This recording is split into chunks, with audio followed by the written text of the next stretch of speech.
10분 철학여행 구독자 여러분 안녕하세요. 이번 84회차는 사느냐 이것이 문제라는 제목의 디컨슈머에 관한 책을 소개하고자 합니다. 소비하지 않는 소비자들을 디컨슈머라고 표기하죠.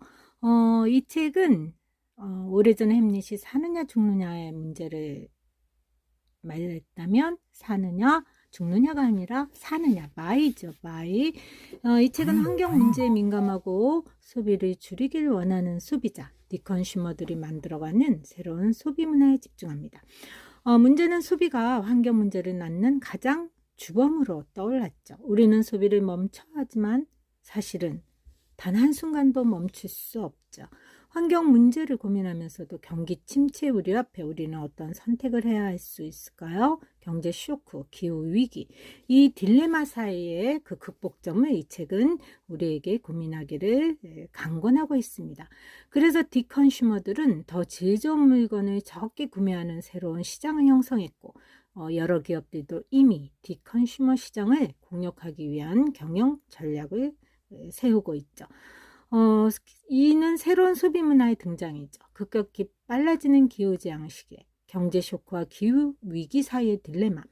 그럼에도 불구하고 경제학자들은 우리가 항상 더 많이 소비해야 한다고 말합니다. 소비를 조금이라도 줄인다면 심각한 경기 침체, 불황이 찾아오고 인플레이션, 디플레이션, 경제 공황이 찾아오죠. 소비의 중요성을 강조하는 건 경제학자들만이 아니죠. 9.12 테러 발생하고 슬픔에 쌓인 미국 국민들에게 부시 대통령은 계속 경제에 참여하고 소비를 부추겨서 세계적인 화제를 모았죠.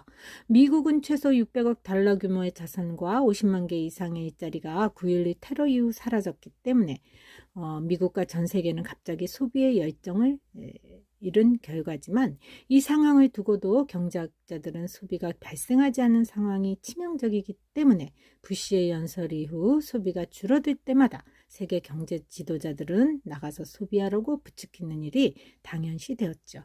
자, 소비는 선택이 아닌 필수인 것처럼 말이죠.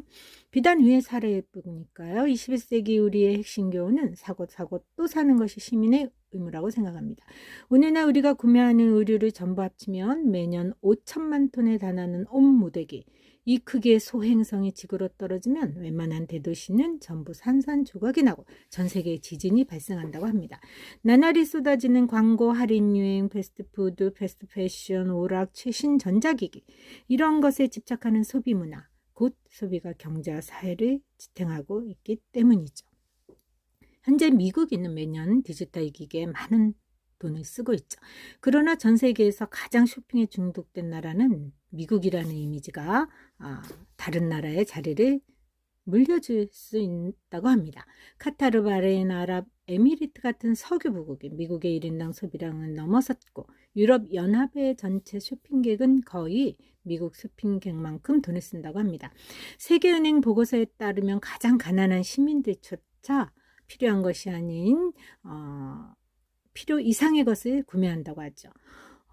문제는 여기서 시작되죠. 소비가 가속화될수록 기후재앙 시기에는 초가속화하고 유엔의 국제자원전문가위원회에 따르면 새천년이 시작될 무렵 소비는 인구수를 제치고 가장 심각한 환경 문제로 대두됐죠.